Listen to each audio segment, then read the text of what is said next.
ஆச்சி Royal gulab jamun packs ஒன்று வாங்கினால் ஒன்று இலவசம். Celebrate this Diwali with the Indian Princess. Shop your favorite styles and get induction stove free. Visit your nearest store today. கும்பராசி அன்பர்களே, October மாதம் எப்படி இருக்க போகிறது? அனுகூலமாக இருக்குமா, பிரதிகூலமாக இருக்குமா, சாதகமாக இருக்குமா, பாதகமாக இருக்குமா? இந்த மாதத்தின் வழிபாடு என்ன, பரிகாரம் என்ன, இதெல்லாம் நம்ம பார்க்க போகிறோம். ஃபஸ்ட்டு கும்பராசி அப்படின்னு சொன்னால், உங்களுடைய ராசிக்கு மிக முக்கியமாக நற்பலன்கள் தரக்கூடிய கிரகங்கள் 3 பேர். அதில் சனி ராசி அதிபதியாக இருக்கார். அவர் ஆண்டுகோளாக இருக்கார். அவரை பற்றி நிறைய பார்த்துட்டோம். சனி இப்போது திருக்கணித பஞ்சாங்கத்தின் படி மீன ராசியில் சஞ்சரிக்கிறதுல என்ன பலன் கிடைக்கும், வக்ரகதியில் இருக்கிறதுனால என்ன நடக்கும், அவருக்கு வீடு கொடுத்த குரு ராசிக்கு 5ஆம் இடத்துல இருக்கிறதுனால என்னது, இதெல்லாம் நிறைய நம்ம பார்த்துட்டோம். அதனால் புதன் சுக்கிரனுக்கு வரலாம். புதன் சுக்கிரன் இந்த மாதத்தில் எப்படி இருக்காங்க அப்படின்னு கேட்டால், புதன் உங்கள் ராசிக்கு 5ஆம் அதிபதி, பூர்வ புண்ணியாதிபதி. அப்படிப்பட்டவர் உங்கள் ராசிக்கு 9 மற்றும் 10ஆம் இடங்களில் சஞ்சரிக்கிறார். ரொம்ப நல்லது, ரொம்ப விசேஷமானது. புதனால் உங்களுக்கு நல்லது நடக்கின்றது. 5க்கும் 8க்கும் உண்டானவர் தான் அவர். 9, 10ஆம் இடத்தில் இருக்கிறது மிக விசேஷமான அம்சம். உங்களுக்கு நல்ல பலன். என்ன பலன் கிடைக்கும்னா, கும்பராசியிலிருந்து யாரெல்லாம் நான் மேலே படிக்கணும்னு ஆசைப்படுறீங்களோ படிக்கிறதுக்கான ஒரு அம்சம் கிடைக்கும். ஹையர் ஸ்டடீஸ் சாதகமாக இருக்கும். கும்பராசியிலேருந்து ஹையர் ஸ்டடீஸ் பண்ணணும். அப்போ அதுக்கான அந்த அளவுக்கு பொருள் வசதி இல்லை. எங்கேருந்தோ ஏதோ ஒரு உதவிக்கரம் நீளும், ஏதோ ஒரு கடன் கிடைக்கும், சலுகை கிடைக்கும். அதனால் உங்களால் படிக்க முடியும். படிக்கணும்னு நினச்சிட்ருக்கீங்க, அதுக்காக பிளான் பண்ணி வெளியூருக்கு வெளிநாட்டுக்கு போகணுன்னு நினச்சிட்ருக்கீங்க. திடீர்னு பார்த்தா சந்தர்ப்ப சூழ்நிலை அப்படிலாம் ஒன்றுமே இல்லை, போகிறதுக்கான வாய்ப்பே இல்லாத மாதிரி இருக்கும்.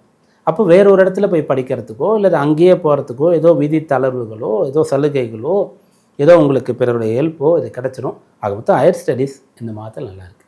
உயர்கல்வி பயின்று கொண்டு இருக்கக்கூடியவர்கள் அந்த விளையாட்டுத்தனத்தெல்லாம் விட்டுட்டு அந்த ஃப்ரெண்ட்ஸோடு சேர்றது, சுற்றுறது, அந்த படிக்கிறத கட் பண்ணுறது, இதெல்லாம் விட்டுட்டு ஒரு ஈடுபாடு நான் இதுக்கப்புறம் நல்லா படிக்கணும், பேரண்ட்ஸ் இவ்வளோ எஃபோர்ட் போட்டிருக்காங்க, எவ்வளோ செலவு பண்ணியிருக்காங்க, அதனால் நான் படிக்க போகிறேன், அப்புறம் எனக்கும் ஒரு ஃபியூச்சர் இருக்குல்ல, அப்போ தான் நல்லாயிருக்கும் அப்படின்லாம் தோணி நல்லா படிக்க ஆரம்பிப்பீங்க.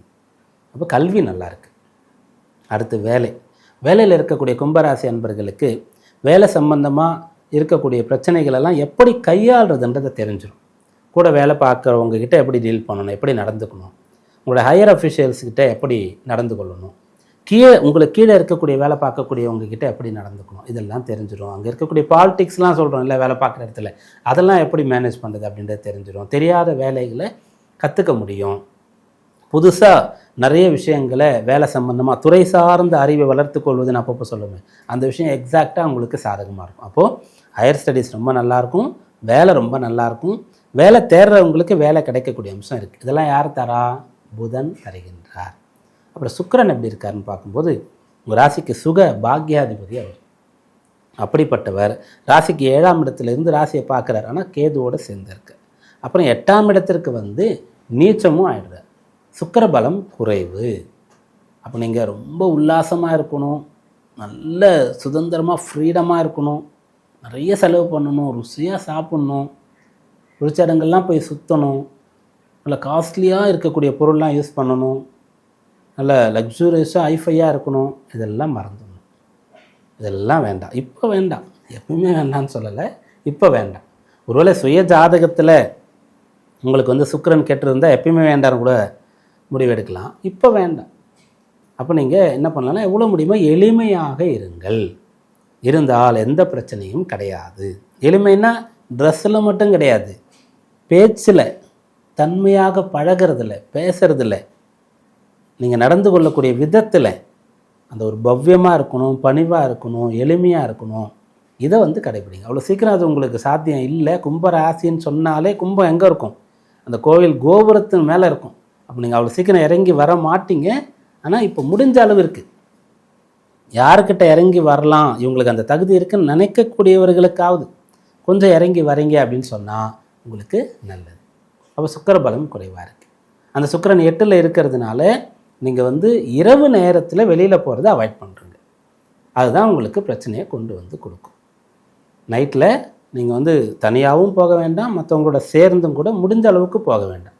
ஒருவேளை அப்படி போகணுன்ற ஆசை இருந்தால் பௌர்ணமி அன்னைக்கு கிரிவலம் போனீங்கன்னா நிறைய பேர் இருப்பாங்க. இல்லை திருப்பதிக்கு போகிறீங்க அப்படின்னு சொன்னால் அங்கே நிறைய பேர் இருப்பாங்க. அப்போ பெருசாக உங்களுக்கு பிரச்சனை கிடையாது. அப்புறம் எந்த கோவிலில் நிறைய பேர் இருக்காங்களோ அந்த இடத்துக்கு நீங்கள் போகலாம். இல்லையே வேறு பொழுதுபோக்கு இடங்களில் கூட நிறைய பேர் இருப்பாங்களேன்னா அந்த இடம் வந்து உங்களுக்கு அட்வைசபிள் இல்லை, சேஃப்டி இல்லை, பிரச்சனை ஏற்படக்கூடிய அம்சம் இருக்கிறது. அந்த இடம்லாம் சுக்கிரன் சம்பந்தமானது தான் நீங்கள் நினைக்கிறதெல்லாம். அதனால் அதை நீங்கள் அவாய்ட் பண்ணணும். ஃபேமிலியோடு கூட சரி செகண்ட் ஷோ போகிறதுன்னா அதை இந்த மாதத்தில் பிளான் பண்ணக்கூடாது. ஃபேமிலியோடு கூட காரில் வந்து ஒரு நைட்டில் ட்ராவல் பண்ணுறீங்கன்னா முடிஞ்ச அளவுக்கு அவாய்ட் பண்ணலாம். மறுநாள் காலையில் வெளியூரில் ஒரு ஃபங்க்ஷன் இருக்குது அட்டன் பண்ணணும்னு சொன்னால் கூட முன்னாள் மத்தியானமே கிளம்பி அங்கேயே போய் தங்கலாம், இல்லை பக்கத்தில் ஒரு ரூம் போட்டு கூட தங்குறது உங்களுக்கு சேஃப்டியாக இருக்கும். அப்போ சுக்கிரன் வந்து 8ல் நீச்சமாக இருந்திருக்கும்போது இந்த விஷயத்தில் கவனமாக இருங்க. புதுசாக பிள்ளைகள் வந்து 2 வீலர் கேட்குறாங்கன்னு சொன்னால் வெயிட் பண்ணுப்பா, ஒரு மாதம் ஆகட்டும் அப்புறம் வாங்கி தரேன்னு சொல்லுங்கள். இப்போது கற்றுக்கிற விஷயம் கூட முடிஞ்ச அளவுக்கு தள்ளி வைக்கிறது நல்லது. அதன் பிறகு சூரியன் உங்கள் ராசிக்கு 7ஆம் அதிபதி 8, 9ல் இருக்கார். 8ல் இருக்கும்போது பெருசாக பலன் எதிர்பார்க்க முடியாது. அந்த விதிகளுக்கு மீறிய விஷயங்களை செய்யக்கூடாது. பெரியவங்களை பகைத்து கொள்ளக்கூடாது. பெரியவங்களை வயதில் பெரியவங்களோ ஏதாவது ஒரு இடத்துல பெரியவங்களோ கல்வியில், பதவியில், அதிகாரத்தில், சமுதாயத்தில் இவங்களுக்கு மீறி அகென்ஸ்டாக போகிறது ரொம்ப தப்பு. நம்முடைய விதிகளை கடைபிடிக்க வேண்டியது அவசியம். சூரியன் 8ல் இருக்கும்போது அந்த சூரியன் 9ஆம் இடத்திற்கு வரார் அப்படின்னு சொல்லும்போது அப்போது முழுக்க முழுக்க யாரோ ஒரு குரு உங்களுக்கு கிடச்சிருவார். பெரியவங்க உங்களுக்கு நல்லா அட்வைஸ் பண்ணுவாங்க, அதை ஏற்றுக்கொள்ளணும். அந்த 9ஆம் இடத்துல ரொம்ப நீச்சம் அடைகிறதுனால பெரியவர்களுக்கு கட்டுப்பட்டு அவங்க சொல்லக்கூடிய விஷயங்களை கேட்டு நடந்துக்கிறது நல்லது. தர்மத்தை கடைபிடிக்கணும். அதுக்காக நீங்கள் நிறைய செலவு பண்ணுறதோ அல்லது நிறைய சீக்கிரம் எழுந்துக்கிறது, வழக்கமாக நீங்கள் செய்யாத நல்ல விஷயங்கள்லாம் கூட செய்கிறது அப்படின்ற விஷயங்களை நீங்கள் செய்யும்போது அந்த சூரியன் 9ல் இருக்கும்போது நல்ல பலன் கிடைச்சிடும்.